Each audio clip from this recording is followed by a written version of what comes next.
starvation, bombings and being told to run into the unknown. The plight of Palestinians continues, with no one coming to help, as the official death toll from Israel's war on Gaza comes close to 63,000 people. Over the past 24 hours, hospital in Gaza reported 75 more deaths. Israel says it is moving ahead with plans for an all-out offensive on Gaza City, where almost half of the population has been trying to survive. In Jabalia, in the north of Gaza City, people also being forced to flee as Israeli tanks roll in. Tanks stormed the area. There were tanks between the houses shooting at us and drones shooting. Then leaflets fell on our heads. They didn't give us time to escape. And I only took what I could carry, as I don't have a car or money to be able to go anywhere else.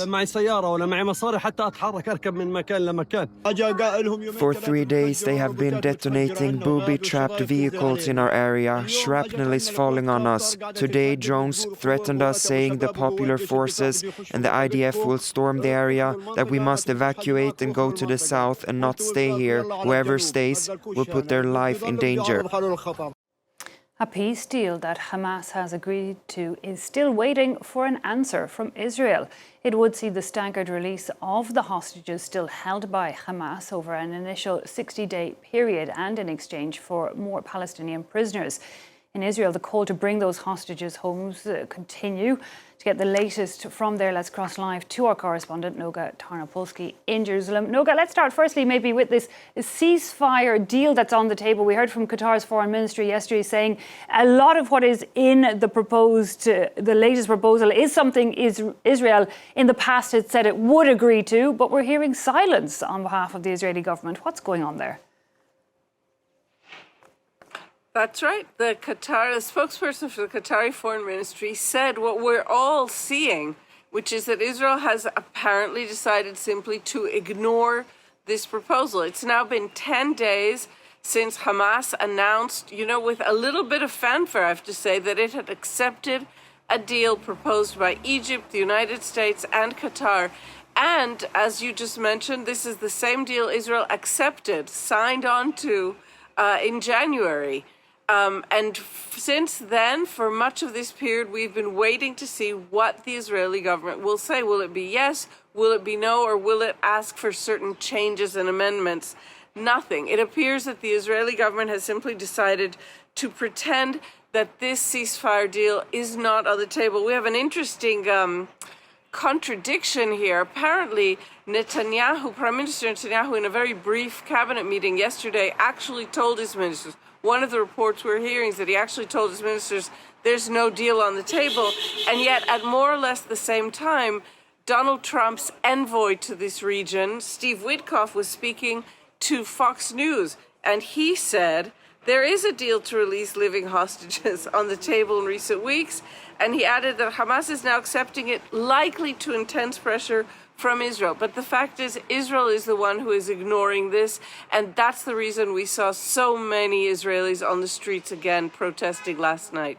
Indeed, Noga, we saw protests, I believe, across Israel yesterday calling on Netanyahu to stop the war in order to bring those hostages home. What, if any, impact do you think they'll have?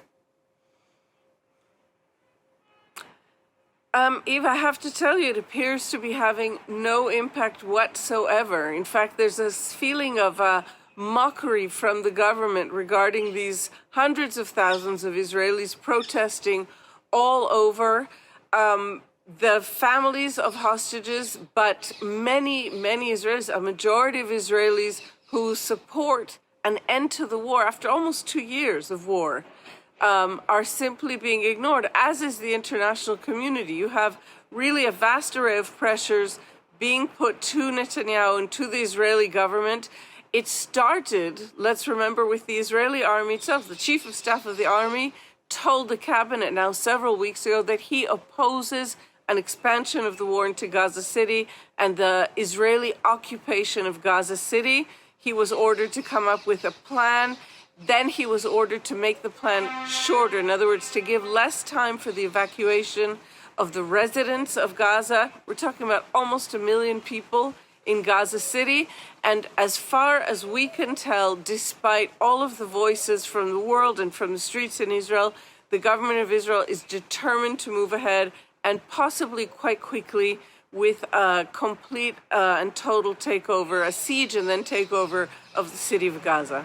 I guess the voices internationally will have to turn into action to get any reaction from Israel. But meanwhile, Noga, we're hearing also, as things go from hellish to even more hellish in Gaza, in the United States, we're hearing that American and Israeli delegates are expected to meet this week to talk about the post-war Gaza.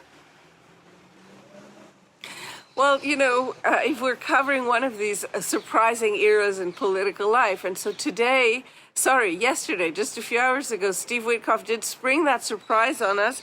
He said in the same interview I just mentioned, he announced that that the White House is going to be holding a big meeting, he said, a large meeting on the post-war plans for Gaza. If President Trump yesterday and the day before said he thought that the war in Gaza would be over within 2 weeks, which in Israel is not only being mocked, but we hear the Prime Minister responded to that with anger, Steve Witkoff said it'll be over by the end of the year. There is a sense that these estimates are just being thrown out there without a lot of evidence or proof or real estimation for them.